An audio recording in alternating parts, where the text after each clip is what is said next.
நீங்கள் 4 பேர் இருக்கிறீங்க. நான் ஒரு ப்ரொடியூசராக தான் பார்க்குறேன். வெறும் ப்ரொடியூசராக மட்டும் இல்லாமல் நிறைய உலக சினிமாக்கள்லாம் பார்க்குறீங்க. நீங்களும் பார்க்குறீங்க, அவங்களாம் பார்க்குறாங்க, நானும் பார்க்குறேன்.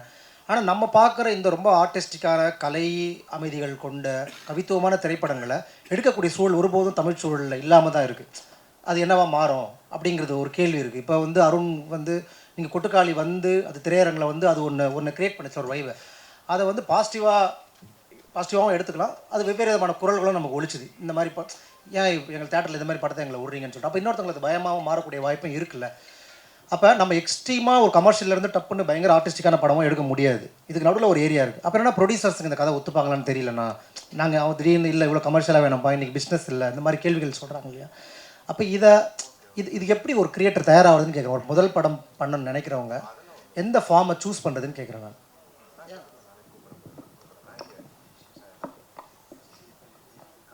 Sir okay, see, you are watching a lot of world movies. He is watching, everybody is watching. So that is the thing trigger to make a movie, right? When we are getting to the ground reality, the system and cinema, they don't accept too much of artistic, work. They want some commercial aspects, right? So how the new coming director, what the form he exactly want to choose? இல்லை, நான் எப்படி பார்க்கணும், உலக cinema அப்படின்னா என்னோட புரிதல் இப்போ நான் வந்து ஒன்று சொல்லணும்னு நினைக்கிறேன், ஒரு கதையை சொல்லணும்னு நினைக்கிறேன். அது என்னோடய வாய்ஸில் எனக்கு தெரிஞ்ச மொழியில் எனக்கு தெரிஞ்ச விதத்தில் சொல்கிறேன். அவ்வளோதான் நான் ஒரு சினிமாவோட இதுவாக பார்க்குறேன். இப்போ அந்த மாதிரி இங்கே வேறு ஒரு சமரசங்கள்லாம் பண்ணாமல் எனக்கு அப்படியே நான் எனக்கு தோணுனது அப்படியே ஒரு படமாக எடுக்கணும்னு நினைக்கிறேன். அது ஒரு இண்டிபெண்டன்ட் ஃபிலிமாக இருக்கும்போது எனக்கு வேறு எந்த ரெஸ்ட்ரிக்ஷனுமே கிடையாது. அது ஒரு கமர்ஷியல் இதுக்குள்ளே வரும்போது அதோட சைஸ் அதிகமாகும் போது ஆட்டோமேட்டிக்காக அது மேலே ஒரு ஃபினான்ஷியல் ப்ரெஷர் இருக்குது. அப்போ அதுக்கு நடுவில் நம்ம நிறையா இதுக்குள்ளே போக வேண்டியதாக இருக்குது, சிஸ்டம்குள்ளார. பட் அதை தாண்டி தொடர்ந்து நிறைய முயற்சிகள் வந்துகிட்டே தான் இருக்குது. பட் அதுக்கு இங்கே எவ்வளோ ரெக்கக்னேஷன் கிடைக்குது, இண்டஸ்ட்ரி எப்படி சப்போர்ட் பண்ணுது, ட்ரேட் எப்படி சப்போர்ட் பண்ணுறாங்க, அதை தாண்டி அப்புறம் மக்கள் எப்படி ரிசீவ் பண்ணுறாங்க, இது எல்லாமே தானே இருக்குது. இப்போ நீங்கள் கொட்டுக்காளி சொன்னனால சொல்கிறேன். இப்போ கூழாங்கல் மாதிரி ஒரு படம் எடுத்து அது வெளியில் இவ்வளோ பேர் தெரிய வச்சதே ஒரு பெரிய ஒரு விஷயமாக தான் பார்க்குறேன். அது அவ்வளோ பெரிய தெரிஞ்சது நல்ல விஷயம். அது நடந்தனால தான் இப்போ ஒரு கொட்டுக்காளி மாதிரி ஒரு இண்டிபெண்டன்ட் ஃபிலிம் மேக்கரை ஒரு சிவகார்த்திகன் மாதிரி மெயின் ஸ்ட்ரீமில் ஒரு ஹீரோவாக இருக்கிற ஒருத்தர் சப்போர்ட் பண்ணுறது ரொம்ப பெரிய விஷயமாக நான் பார்க்குறேன். அவர் என் ஃப்ரெண்டுன்றனாலே இது சொல்ல. அப்புறம் அதுக்குள்ளே நடிக்க வருது சூரி மாதிரி ஒருத்தர் வராரு, அப்புறம் ஆனபென் மாதிரி ஒருத்தங்க வராங்க. இது ரொம்ப பெரிய விஷயமாக பார்க்குறேன். ஆனால் அது ரிலீஸுக்கு முன்னாடியே இங்கே என்ன பண்ணப்படுறாங்க, இதுதான் இந்த மாதிரி படம் தான் இங்கே வரணும், இந்த மாதிரி படம்லாம் இங்கே வரவே கூடாதுன்னு நீங்கள் சொல்லிட்டே. அப்புறம் எப்படி அடுத்து நான் அப்படி ஒரு கதை எழுதுவேன்? நான் ஏன் அப்படி நான் வேணான்னு தான் சொல்கிறேன், அப்படி பண்ணாதீங்கன்னு தான் சொல்கிறேன். அதை மீறி நல்ல வராங்கன்னா சூப்பர். ஆனால் அவங்க ஏன் அப்படி கஷ்டப்பட்டு வரணும்? வரும்போதே நீங்கள் இதெல்லாம் ஏன் தேட்டரில் அதுவும் இங்கே இவ்வளோ பெரிய ஒரு படங்கள் எடுத்து, பருத்தி வீரன் மாதிரி படம் எடுத்து, ராம் மாதிரி படம் எடுத்து, அவ்வளோ பெரிய ஒரு இதை கிரியேட் பண்ண ஒரு இயக்குனரே, இவ்வளோ ஒரு பேர் வாய்ஸ் இருக்கிற ஒரு இயக்குனரே அதை சொல்கிறாரு, மேடையில் சொல்கிறாரு. அது எவ்வளோ பேர் இங்கே எதிர்த்து கேட்டாங்க, எவ்வளோ பேர் அதை கூட நின்னாங்க. அது நான் ஏதோ ஒரு 4 ட்வீட் போட்டேன், அவ்வளோதான். நான் போட்ட ட்வீட்டு ஒரு 1000 பேர் பார்த்துருந்தா பெரிய விஷயம். ஆனால் என்னால் அதுதான் பண்ண முடியும். இப்போ நான் தான் வினோத் கூட நிற்கிறோம், பேசுகிறோம். அவங்க அடுத்து இந்த மாதிரி ஒரு படம் பண்ணும்போது என்ன பண்ண முடியும், நம்ம பின்னாடி இருந்து ஒரு வேலை பார்க்குறோம். பட் ஆனால் ஆஸ் ஒரு ப்ரொடியூசராக இது பார்க்கும்போது இதுக்கு அதிகபட்சம் அதில் என்ன நடந்தது, எந்த ஓடிடி பிளாட்ஃபார்ம் அதை வாங்கினாங்க, எத்தனை தேட்டர் அதுக்கு ஸ்க்ரீன் கொடுத்தாங்க, இங்கே எவ்வளோ பேர் அதை சப்போர்ட் பண்ணாங்க. நல்ல இயக்குநர்கள் அந்த மாதிரி ஒரு படத்தை வர வைக்கணும், இயக்குநர்கள் பாராட்டுறாங்க, பேசுகிறாங்க, ஓகே. அது ஸ்க்ரீனில் ஒரு இத்தனை பேர்கிட்ட போய் சேரத்துக்கு முன்னாடி நீங்கள் இதெல்லாம் தேட்டர்லேயே வரக்கூடாது. அவர் சொன்னது தப்பாக மிஸ்இன்டர்பிரட் பண்ணதாலாம் சொல்கிறார். கிடையவே கிடையாது. அவர் இது எதுக்கு தேட்டரில் கொண்டு வரணும், இது நீங்கள் ஆடியன்ஸ் மேலே செலுத்துகிற வன்முறைன்னு சொல்கிறார். அது எப்படி வன்முறை? நான் எனக்கு தோணுனதை எனக்கு என்ன பிடிச்சி நான் எடுப்பேன், நீங்கள் பார்த்துட்டு அது நல்லா இல்லைன்னு சொல்லுங்கள், அது உங்கள் உரிமை. அந்த படமே எனக்கு கொட்டுக்காளின்ற படம் அது ரொம்ப தவறான அரசியலை பேசுதுன்னு சொல்லுங்கள், அது உங்களுக்கு எல்லா உரிமையும் இருக்குது. அது ரொம்ப சரியான அரசியல் பேசுன்னு சொல்லுங்கள். அதில் இருக்கிற சீனை நீங்கள் பாயிண்ட் பை பாயிண்ட் நீங்கள் என்ன வேணால் பண்ணுங்கள், அது உங்களுக்கு உரிமை இருக்குது. வரக்கூடாதுன்னு சொல்கிறது உங்களுக்கு உரிமை, என்ன உரிமை இருக்குது? அது யாருக்குமே உரிமை இல்லைன்ற என்ன படம் வேணால் வரலாம். அப்படி இப்போ நீங்கள் இதில் போட்டிருந்ததே என்னென்னா, new trend in film production, don't follow any trend. அதுதான் நியூ ட்ரெண்டுன்னு நான் ஃபீல் பண்ணுறேன். அதுதான் எப்போவுமே ட்ரெண்டாக இருந்து வந்துருக்கு. இப்போ ஒரு ட்ரெண்டை ஃபாலோ பண்ணி எடுத்து வரவங்களால கட்டளை தமிழ் எடுத்துருக்கவே முடியாது, அட்டகத்தை எடுத்துருக்கவே முடியாது, ஒரு பரியரும் பெருமாள் வந்திருக்கவே முடியாது, ஒரு வெயில் மாதிரி படமோ ஒரு சென்னை 28 மாதிரி ஒரு படமோ வந்திருக்கவே முடியாது. பட் அப்போ ட்ரெண்டை ஃபாலோ பண்ணாமல் பண்ணுற படம், இப்போது குட் நைட் மாதிரி ஒரு படம் வருது, அதுக்கு முன்னாடி அந்த மாதிரி படங்கள் வந்திருக்கா? அப்படி கிடையாது. இப்போ டூரிஸ்ட் ஃபேமிலின்னு ஒரு படம் எடுத்திருக்காரு, அதுக்கு முன்னாடி இந்த மாதிரி படம்லாம் ஓடி இருக்கு, அதனால தான் நான் டூரிஸ்ட் ஃபேமிலி எடுக்கணும்னு எடுக்கல, அதனால தான் அது ஒரு நாய்ஸ் கிரியேட் பண்ணுது. அப்படி தான் அது ஆடியன்ஸும் வெல்கம் பண்ணுறது ரெடியாக தான் இருக்காங்க. அது எப்போ இங்கே எல்லாம் புரிஞ்சுக்கிட்டு அது எடுக்கிறோமோ அப்போது மாறும்னு நினைக்கிறேன். பட் ஆனால் இந்த மாதிரி ஒரு ஃபிலிம் இப்போ எடுக்கிறதுக்கு அப்படி சொல்லலாம் ஆக்சுவலாக ரொம்ப கம்மி தான். இப்போ ஒரு கொட்டுக்காளி மாதிரி ஒரு படம் நாளைக்கு எடுத்துகிட்டு போய் பிச் பண்ணி இப்போ ரொம்ப வெல்கமிங்கான சொல்லிட்டுனா கிடையாது. இப்போ என்கிட்டயே வந்தாலுமே எனக்கு என்னென்னா இப்போ நாளைக்கு எத்தனை பேர் இதை சப்போர்ட் பண்ணுவாங்கன்னு தெரியல. என்னோட அளவுக்குள்ளார அது இருந்தால் நானுமே எடுக்க ரெடி தான். பட் எவ்வளோ தூரம் நான் ரிஸ்க் எடுக்க முடியாது. இப்போ ஒரு ரஞ்சித் அண்ணனும் வந்து எல்லா ஆடியோ லான்ச்சில் பேசுகிறது பார்க்குறேன் நான். அவர் வந்து ஒரு பெரிய டைரக்டராகவும் இருந்து அவரோட இதில் சப்போர்ட் பண்ணி ஒரு ப்ரொடக்ஷன் ஹவுஸை பண்ணும்போது அவர் இதில் இருக்கிற பிரச்சனையை சொல்லிட்டு அடுத்தடுத்து படம் பண்ணிட முடியுது. இப்போ எனக்கு நான் அப்படி இறங்கி பண்ணுறேன். ஒரு 2 படம் 3 படம் நானும் இப்படி பேசுவேன், மேடையில் ஏறி பேசுவேன். அதுக்கப்புறம் இல்லைன்னா நான் போய் தான், நான் வேறு வழியில் தான் போய் ஆகணும். நான் அப்படி திரும்ப எடுக்க முடியாதுல்ல. அப்படி ஒரு சூழல் இருக்கானா கண்டிப்பாக கிடையாது. அது ஆனால் மாறுனா நம்ம கொஞ்சம் கொஞ்சமாக மாறணும். இப்போ நம்ம அடுத்து ஒரு எடுக்கணும், எடுக்கணும், அதை இங்கே ஒரு வேறு விதமாக க்ரியேட் பண்ணணும். ஒரு இக்கோ சிஸ்டம் க்ரியேட் பண்ணுற மூலிமா மட்டும்தான் அது சேஞ்ச் ஆக முடியும். இப்போ அப்படி இருக்கானா ரொம்ப கம்மி தான். இல்லை நேச்சுரலாக அது வரும். அது சப்போர்ட் பண்ணுற வாய்ஸஸ் ரொம்ப முக்கியம்னு சொல்கிறீங்க. ஆமாம், அதுதான் இதெல்லாம் நடக்கணும்னு ஆசைப்பட்றேன் நான். அது ட்ரேட் லெவலையும் நடக்கணும்னா நம்ம தான் அதை மாற்ற முடியும். அது கொஞ்சம் கொஞ்சமாக மாறும், உடனே அப்படி மாறாது. பட் ஆனால் அதுக்கு அட்லீஸ்ட் இப்படி ஒரு முன்னெடுப்பில் இப்படி ஒரு ஆக்டர் வந்து அதை சப்போர்ட் பண்ணுறாரு, நடிக்க வராங்க, அது ப்ரொடக்ஷன் பேக் பண்ணுதுன்றது ஒரு ஹெல்த்தியான சுச்சுவேஷன் தான்.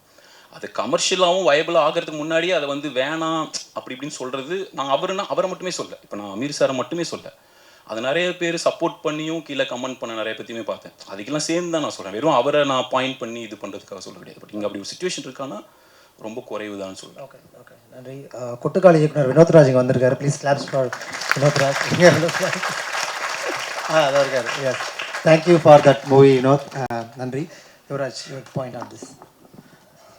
எனக்கு பர்டிகுலராக கொட்டுக்காளியை பற்றி பேசும்போதும், நம்ம புதுசாக ஒரு முயற்சி எடுக்கிறோம், ஒரு புதிய லாங்குவேஜை நம்ம வந்து சினிமாவில் ப்ரெசென்ட் பண்ணுறோம் போதும் இங்கே நிறையா இதுக்கு பழக்கப்பட்டிருக்க மாட்டாங்க. இதை ஃபஸ்ட் டைம் அப்ரோச் பண்ணுறதுன்றது தான் பெரிய விஷயமா இருந்துச்சு எனக்கு. வந்து இப்போ கொட்டுக்காளி மாதிரி படங்களை வந்து இன்டர்நேஷ்னல் ஃபிலிம் ஃபெஸ்டிவல்ஸில் பார்த்துருக்கோம், அதை ரசிச்சிருக்கோம்.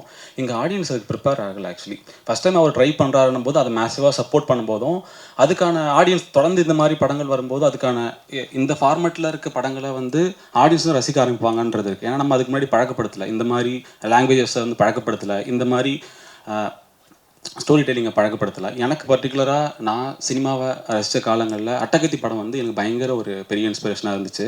ஏன்னா என்னோட லைஃப் ஸ்டைல் பக்கத்தில் நான் ஒரு படத்தை பார்த்துட்டேன். நான் எனக்கு திருவண்ணாமலை எனக்கு லேண்ட்ஸ்கேப் அங்கே இருக்கும்போதும் எனக்கு என்னோட வீட்டில் இருக்க சில விஷயங்கள் நான் அந்த படத்தில் பார்க்கும்போது ஓகே நம்ம வந்து ஒரு நம்ம நினைக்கிற படங்களை பண்ணுறதுக்கான வாய்ஸஸ் இருக்குன்றது அந்த ஒரு கான்ஃபிடென்ட் இருக்கும்போது நான் ஓகே நம்ம சினிமாவில் நம்ம நினச்ச விஷயங்களை நம்ம பண்ண முடியுன்ற ஒரு தைரியம் வந்துச்சு. இப்போ கொட்டுக்காளி மாதிரியான படங்கள் வினோத்தை நான் வந்து முன்னெடுத்து இந்த படத்தை பண்ணுறதுனால இதை மாதிரியான வாய்ஸஸும் வெளில வரும்ன்றதான் நம்புகிறேன். ஏன்னா இது ஸ்டார்டிங் ரொம்ப கஷ்டமாக தான் இருக்கும். இப்போ ஏன்னா ஸ்டார்டிங் பாயிண்ட் வந்து ரொம்ப கஷ்டம் தான். ஆனால் இதை தொடர்ந்து பண்ணுறதுனால வந்து இங்கே பெரிய மாற்றம் உருவாகணும் மட்டும் நான் நம்புகிறேன். ஏன்னா எதுவுமே வந்து பர்டிகுலராக அந்த ட்ரெண்டை க்ரியேட் பண்ணுற படமாக இல்லை. ஏன்னா ஒரு ஃபஸ்ட்டு ஒரு அப்ரோச் பண்ணுறோன்னா அந்த அப்ரோச் வந்து புதுசாக இருக்குது, ஆடியன்ஸ் வந்து அதுக்கு இன்னும் பழக்கப்படலை. ஆனால் இது ஒரு ஸ்டார்டிங் பாயிண்ட் இருந்ததுனால அதை நம்ம பெருசாக சப்போர்ட் பண்ணும்போதும் அது இன்னும் ஆடியன்ஸ் கிட்ட வைடராக போய் சேரும். ஏன்னா அதுக்கு பழக்கப்படாத ஆடியன்ஸை வந்து நம்ம தான் ப்ரிப்பேர் பண்ணி வச்சுருக்கோம் முன்னாடியே. இப்போ நம்ம கமர்ஷியல் படம்ன்ற முன்னாடி ஃபார்மேட்டில் சில விஷயங்கள் நம்ம பண்ணியிருந்திருக்கோம். அந்த படம் வந்து இங்கே வெகுஜன மக்களால் கொண்டாடப்பட்டிருக்கு. இந்த ஃபார்மேட்டில் தான் நான் பார்க்கணுன்னு சொல்லிட்டு ஆடியன்ஸ் ரெடியாக இருக்கான், இப்படி தான் இருப்பான்றான். அவனை நம்ம மாற்றுறதுக்கு கொஞ்சம் டைம் எடுக்கும்னு நினைக்கிறேன். ஸோ அவரோட முயற்சி வந்து பெரிய முயற்சியாக இருக்குது. ஸோ இந்த முயற்சியின் தொடர்ச்சியாக நிறைய படங்கள் வரணும்னு நினைக்கிறேன். ஸோ வந்து கதைகளுக்கு பர்டிகுலராக இப்படி தான் இருக்கணும் அப்படி தான் இருக்கணும் இல்லை. லைக் நம்ம ஒரு கதையை சொல்கிறோன்னா அந்த கதை வந்து சொல்லப்பட வேண்டியதாக இருந்துச்சுன்னா சொல்லலாம். எனக்கு வந்து நாங்கள் ஒரு குட் நைட் பண்ணும்போதும் எங்களுக்கு வந்து அந்த படத்தை பிச் பண்ணுறதுக்கு எங்களுக்கு ரொம்ப கஷ்டமாக இருந்துச்சு. ஸோ அதனால தான் நாங்கள் ஒரு ப்ரொடக்ஷன் கம்பெனியாக ஃபார்ம் ஆகிற ஒரு சுச்சுவேஷன் வந்துச்சு. ஏன்னா எங்களுக்கு வந்து ஒரு பர்டிகுலராக ஒரே ஒரு இப்போ கொரட்டன்ற ஒரு ஐடியா வச்சு என்ன படம் பண்ண போகிறேன்னும் போதும் இதை வந்து எங்களால் புரிய வைக்க முடியல. இது இத்தனைக்கும் வந்து இதில் நாங்கள் ட்ரீட்மெண்ட்டாக நாங்கள் அப்ரோச் பண்ணது மெயின் ஸ்ட்ரீம் சினிமாவை இருக்கும் வகையில் தான் இருக்கும்னு நினச்சி பண்ணோம். ஆனால் அந்த படத்தை எங்களால் கொண்டு போய் கரெக்டாக இது பண்ண முடியல. ஸோ இங்கே என்ன தேவைப்படுதுன்னா புது விதமான கதை சொல்கிறாங்க, நியூ ஸ்டோரி ஸ்டைலிங் வரும்போதும் அதை சப்போர்ட் பண்ணுறதுக்கான ஆடியன்ஸும் அங்கே தேவைப்படுறாங்க ஆக்சுவலி. ஸோ நம்ம ஃபில்ம் மேக்கிங் சைடில் இருக்க இங்கே வந்திருக்க ஆடியன்ஸ் கூட கிட்டத்தட்ட வந்து நிறைய இன்டர்நேஷ்னல் ஃபிலிம் ஃபெஸ்டிவல்ஸ் பார்க்குற ஆட்களாக இருப்பாங்க. இவங்களுக்கு அது சப்போர்ட் பண்ண ஈஸியாக இருக்குது. வெகுஜன மக்களுக்கு வந்து அது இன்னும் பழக்கப்படலைன்ற ஒரு வருத்தம் இருக்க தான் செய்யுது. இருந்தாலும் இந்த முயற்சியை வந்து நம்ம தொடர்ந்து பண்ணும்போது தான் மாற்றம் கிடைக்கும் நம்புகிறேன். மனோஜ், குதிரவால் எக்ஸ்பீரியன்ஸ் இன்னும் அதிகமாக இருந்திருக்கும் மனோஜுக்கு. சரி, நம்ம ஐ திங்க் ப்ராடராக இந்த டாப்பிக்காக பார்க்கணுன்னா இப்போ கொட்டுக்காளி வந்து எனக்கு வந்து ஆக்சுவலி ரொம்ப சக்ஸஸ்ஃபுல்லான அட்டெம்ப்ட். ஐ திங்க் அதை தான் ஃபோக்கஸ் பண்ணணும். ஐ திங்க் அதுக்குள்ளே ஒரு பெரிய சக்ஸஸ் இருக்குது, அதில் கமர்ஷியல் சக்ஸஸ் இருக்குது, ஒரு இண்டஸ்ட்ரியோட மெயின் ஸ்ட்ரீமான ஒரு ஹீரோவோட சப்போர்ட் இருந்திருக்கு. அந்த மாதிரி லாட்ஸ் ஆஃப் ஃபர்ஸ்ட்ஸ் அந்த படத்துக்கு இருந்திருக்கு. அது வந்து தியேட்டரில் ரிலீஸ் ஆச்சு, அது வந்து கமர்ஷியலாக யாரையும் எந்த டிசப்பாயின்மெண்ட்டும் பண்ணல, அது ஓடிச்சு. ஸோ இதெல்லாம் இம்பார்ட்டண்ட் ப்ரிகர்சர். அடுத்தது கொட்டுக்காளி மாதிரியான ஒரு படம் பண்ண முடியணும். அப்படி தான் இண்டஸ்ட்ரியோட லாஜிக் இது வரைக்கும் எங்கே இருக்குது. ஒரு படம் நல்லா போச்சு அப்படின்னா அந்த மாதிரி ஒரு படம் வரும். இதுதான் வந்து அது உண்மை கிடையாது, பட் என்னன்னா இதுதான் ட்ரெண்டுன்னு சொல்லி நம்மளை ஏமாற்றி வச்சுருக்காங்க. பட் ஜென்ரலாக ஓவராலாக என்றைக்குமே எந்த படங்கள் நம்மளுக்கு ஞாபகம் இருக்குன்னா அந்த படங்கள்லாம் எந்த ட்ரெண்ட்லேயும் இல்லாத படங்கள் தான் ஞாபகம் இருக்குது. கமர்ஷியலி சக்ஸஸ்ஃபுல்லாகவும் வந்திருக்கு. ஸோ ஆடியன்ஸ் இதுக்கு ரெடியாக இருக்காங்களான்றதை விட ஆக்சுவலி சிஸ்டம் ரெடியாக இல்லை. கவர்மெண்ட் சைட்லேருந்து ஒரு சப்சிடி கிடைக்கல இண்டஸ்ட்ரிக்கு. அந்த மாதிரி நார்மலாக மற்ற இண்டஸ்ட்ரீஸ்க்கு கிடைக்கிற அளவுக்கு ஹெல்த்தியான சப்போர்ட் நம்மளுக்கு கிடைக்கல. இன்க்ளூடிங் இங்கே இருக்கிற creamy layer of people who control the industry, அது கிடைக்கல. ஸோ அப்போ என்ன மாதிரியான படங்கள் பண்ண முடியும் அப்படின்ற ஒரு இடத்துல கொட்டுக்காளி ஒரு சூப்பர் எக்ஸாம்பிள் பண்ணி காமிச்சிட்டாங்க. ஓகே நம்மளுக்கு. ஸோ அதை தான் நம்ம எடுத்துக்கணும். ஓகே, இந்த டஃப்பான பேரியரை அவங்க பிரேக் பண்ணி காமிச்சிட்டாங்க. சூப்பராக இருக்குது படம், எல்லாருக்கும் பிடிச்சிருக்கு படம். தியேட்டரில் எக்ஸ்பீரியன்ஸ் சில வெகுஜன மக்களுக்கு இந்த காமிக்கலன்னா அப்போ எப்போ காமிக்க போகிறீங்க? அப்போ எப்போ நம்ம அடுத்தது வேறு மாதிரியான சினிமா எடுக்க போகிறோம்? ஸோ இது ஒரு சைடு. இன்னொரு சைடு ப்ராடர் லெவலில் ஒரு ஆவரேஜாக ஒரு படம் நீங்கள் பண்ண போகிறீங்க அப்படின்னா ஒரு பிகினிங் ஃபில்ம் மேக்கர், ஒரு எக்ஸ்பீரியன்ஸ் ஃபில்ம் மேக்கராக கூட, நான் சொல்கிறது க்ரீமி டாப் டைரக்டர்ஸ், அவங்கள விட்டுட்டா மீதி எல்லாருமே they have to tell the story. At least 20-30 people வந்து வாவ் அப்படின்னு சொல்கிற படம் தான், கதை தான் படமாக ஆகும். இதை ஞாபகம் வச்சுக்கோங்க, இதுதான் மேஜர். ஸோ இப்போ உங்களோட கதை 1000 கதை மாதிரி இருந்துச்சுன்னா 20 பேர் நீங்கள் சொல்கிறோம் அதுக்கு வந்து வாவ் சொல்லி அந்த படத்துக்கு இது பண்ணுவானா? அது மாதிரி பண்ண மாட்டாங்க. உங்கள் கதை யூனிக்காக இருக்கணும். அது வந்து கிவன் ப்ரிகர்சர். அது வந்து அந்த அந்த இடத்துல இந்த மாதிரி கமர்ஷியல் டோனில் தான் மெயின்டைன் பண்ணணும்னு அவசியமே இல்லை. A24னு ஒரு கம்பெனி வந்து டாமினேட் பண்ணிருக்காங்க ஹாலிவுட்டில். லாஸ்ட் 10 இயர்ஸில் வந்த கம்பெனி தான். ஆஸ்கர்ஸில் எல்லா படமும் அவங்க தான். ஒரு and lots of festival film மேக்கர்ஸை மெயின் ஸ்ட்ரீம் சினிமாவுக்கு எடுத்துகிட்டு வந்தாங்க அண்ட் இன்டர்நேஷ்னல் ப்ராஜெக்ட்ஸ் காயின் பண்ணாங்க. அண்ட் இந்த படங்கள்லாம் நீங்கள் சொல்கிற பாமர மக்கள்லாம் ஈஸியாக பார்த்துட்டு இருக்காங்க. அந்த படங்கள்லாம் ரிலீஸ் ஆகிட்டுருக்கு. எவ்ரிதிங் எவ்ரிவேர் ஆல் அட் ஒன்ஸ்னு ஒரு படம். அண்ட் இந்த வருஷமே எவ்ரி டைம் ஆஸ்காரில் வந்து இப்போலாம் வந்து டாமினேட் பண்ணுறாங்க. 80% ஆஃப் த படங்கள் அவங்களுக்கு தான் இருக்குது. ஸோ அவங்க எனக்கு வந்து ஆக்சுவலாக இவங்க $1 மில்லியன் பார்க்கும்போது சூப்பராக அவங்க காயின் பண்ணிட்டு இருக்காங்க. அவங்க ப்ராஜெக்ட்ஸ்லாம் வந்து எனக்கு அதுதான் ரிமைண்ட் பண்ணுது. They are going for something that's wacky, it's commercial. அது பார்த்தாலே இன்ட்ரெஸ்டிங்காக இருக்கும். நோ மக்கள் உள்ளே வந்துடுவாங்க. இப்போ ரெஸ்ட் வந்து அந்த how good the film is going to hold up அப்படின்றது தான். I think we should concentrate on proper genre film making. அதுக்குள்ளே போயிட்டு நம்ம சொல்கிற அரசியலையும் இதையும் எடுத்து போய் பேச முடியும். இது இட்ஸ் நாட் லைக் ஏலியன் கிடையாது. கமர்ஷியல் சினிமாவும் இந்த சினிமாவும் வேறு கிடையாது. எல்லாம் இருட்டு ரூமில் பார்க்கறதுக்கான பண்ணுற, எல்லோரும் கூட்டமாக உட்காந்து பார்க்கறதுக்கானது தான். முதல்ல சினிமாவை வந்து ட்ரெயின் வர்றதை வந்து லூமியர் பிரதர்ஸ் காமிச்சும் போது பிளாக் அண்ட் ஒயிட்டில் ஓடிட்டுருக்கு. தேட்டரில் பார்த்துட்டு இருந்தவங்க வந்து ட்ரெயின் வந்து மோதுதுன்னு ஓடி போனவங்க தான் நம்ம. ஓகேவா? So it's not like our sensibilities are changing every day, every year. Newer audiences are coming. இப்போ ரீல்ஸோட கம்ப்ளீட் பண்ணிருக்கோம் அப்படின்னு சொல்கிறாங்க. But it's a different experience. கம்யூனிட்டியோட ஒரு இருட் ரூமில் பார்க்கறது it's almost a religious experience. So you can do a lot of things. அந்த எக்ஸைட்மெண்ட்டை நம்ம என்றைக்குமே தொலைச்சிடக்கூடாது. கதை எழுதும் போதும் ரிமெம்பர் திஸ் 20-30 பீப்புள் வாவ் சொல்லணும் அந்த கான்செப்டில். அந்த மாதிரியான concepts will definitely get made in to films and there's no like rules here. It's more about studying films deeply. How do you make your films accessible and challenging? ஒரு challenging subject எடுத்துகிட்டு சொல்லும் போது கூட அது எப்படி ஆக்சசபிளாக ஆக்கணுன்ற challenge நம்மளுக்கு இருக்குது. அது நம்ம ஆர்டிஸ்டாக எல்லா மீடியம்லையும் இருக்கிறது தான். அதில் கான்சன்ட்ரேட் பண்ணணும்னு நினைக்கிறேன்.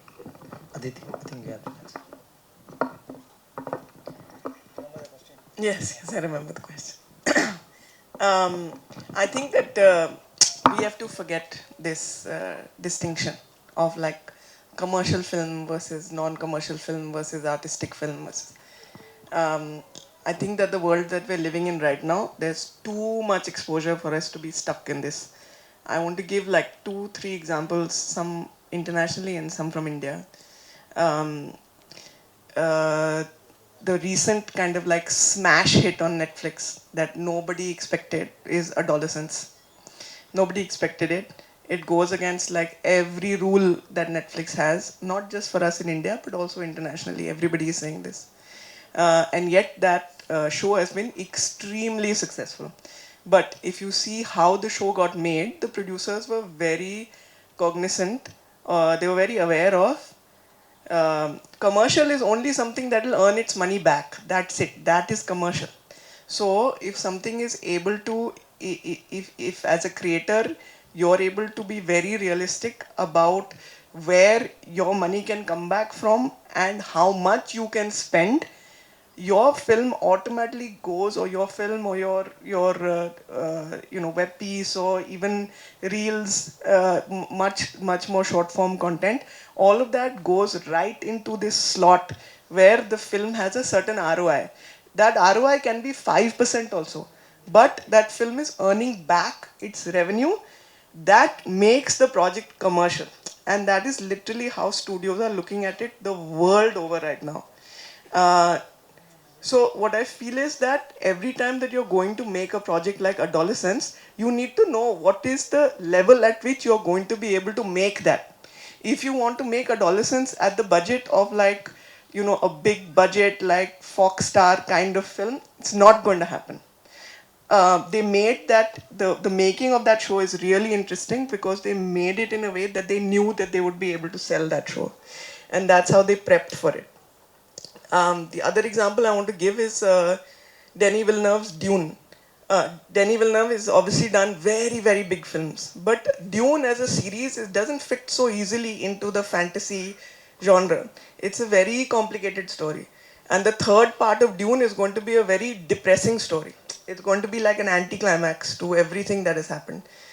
But again, Denis Villeneuve has been wanting to make that series for like from before he made his first film.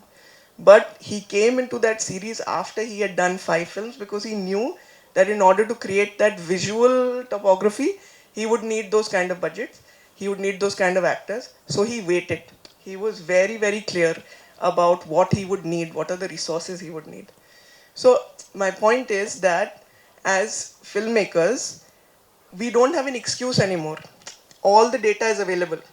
One Google search, one chat GPT, like research, you know exactly what films are making in theaters, what films are selling on OTTs, what films are selling in satellite. Earlier on, you had to sell your film to like something like 40 territories across India. Now you have maximum of 15, 20 distributors all across the country, and that's it. You have 5 OTTs, you have 3 channels, and you have music. It's not a world where it used to be DVD, cassettes, whatever, where you had no idea what those sales were. Everybody can get that data. So if you're a smart creator, you're going to be able to be realistic about what are the resources that are right for your project.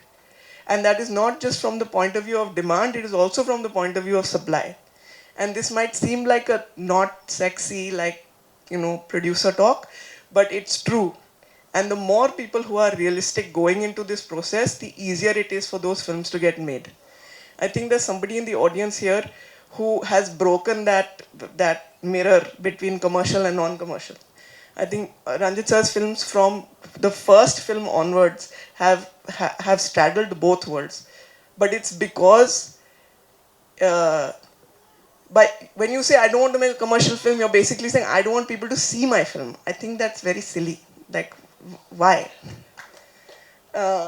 So I don't believe in this, and I think that like super art house cinema, it's not for me personally. I see cinema as something that is very community driven, and as filmmakers, we should not self-indulge ourselves to the point that we take that community driven feeling or that community driven exploration away from ourselves. So I think that this has become an excuse now. I'll also say that there are so many grants, there are so many subsidies available all across the world. So many successful films out of India have tapped into those. It's important to keep yourself informed it isn't just about coming to producers in the local city that you live in, it's also about reaching out all across the world and see how those resources can be tapped in.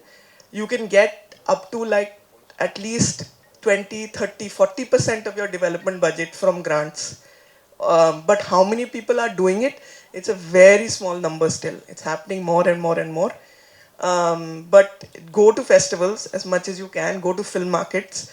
India used to have a very successful film market in Goa. It's kind of not there, but still, you still have that access.